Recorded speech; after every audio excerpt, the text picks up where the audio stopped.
అండి ఈ ఆదివారం ప్రతి ఆదివారం అనేది నెలలో వస్తూ ఉంటాయి కాబట్టి మీరు ఏదో ఒక చర్చికి వెళ్ళండి, నమాజ్ చేసుకొని ఖురాన్ చదువుకొని వెళ్తూ ఉంటారు, దర్గాలకి సీరియల్కి వెళ్తూ ఉంటారు.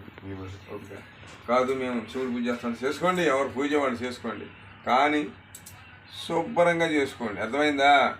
ఏడాపేడా చేసుకుంటే అది కుదరదు. ఒక అతను అన్నాడండి, పాపం ఎన్ని కోట్లు సంపాదించన్నారండి, నా దగ్గర కోట్లు లేవు. అర్థమైందా? నా దగ్గర కోట్లు మాత్రం లేవు. తప్పు అనకూడదు. భగవంతుడు నమ్ముకున్న వాడిని నేను. ఈ భగవంతుడి చేత మీకు ఆశీర్వాదాలు పంపిస్తున్నాను. అర్థమైందా? నాకులాగా ఇలాంటి తెల్ల జిల్లేడి పూలతో పూజ చేసేవాళ్ళని చూపించండి. నేను నా ప్రాణం పోయేంతవరకు కూడా అతనికి నేను సేవ చేస్తూ ఉంటాను. ఛాలెంజ్. నా వీడియో పడుతుంది, నా ఫోన్ నెంబర్, ఫోన్ చేయండి. అర్థమైందా? ఎప్పుడు అలా అనకూడదు, తప్పది. తెలుసా?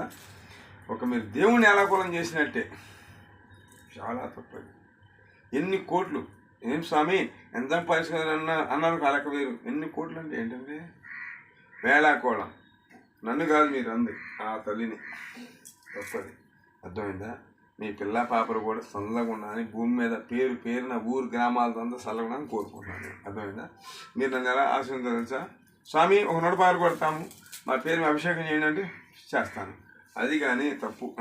ఓకే. జై నాగేంద్ర మహా, జై తల్లి మాతాకి జై, అమ్మలగన్నమ్మ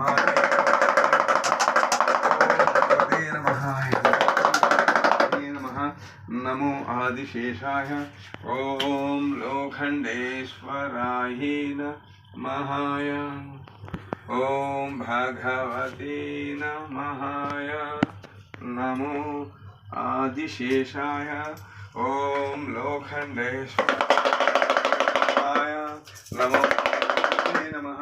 జై తల్లి, జై మాతాకి జై, అమ్మలగన్నమ్మకి జై, అమ్మగన్నమ్మ తల్లికి జై, ఓం భగవతే నమః,